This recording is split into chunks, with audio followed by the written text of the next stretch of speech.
10 datos interesantes de esta gran pareja. Johnny Z.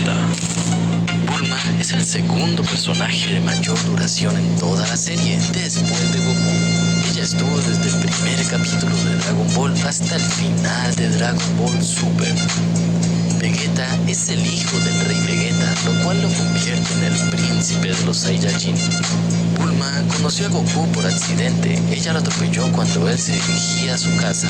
Él pensó que le iba a robar su comida, pero al fin de cuentas no fue así. A pesar de ser el príncipe de los Saiyajin, Vegeta le tiene miedo a los gusanos, son su mayor temor. Su interés sobre las ciencias y la tecnología comenzó cuando era apenas una niña. Bulma es responsable de la creación del radar del dragón y la máquina del tiempo. A pesar de ser frío y poco expresivo, Vegeta ama a su familia y se nos ha mostrado que se comporta celoso cuando hablan pervertidamente de su mujer.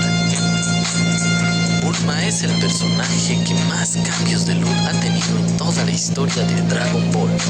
En total ha cambiado 21 veces su apariencia.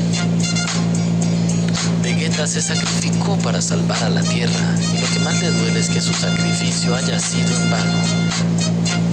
Bulma quería tener las esferas del dragón para pedir el novio perfecto.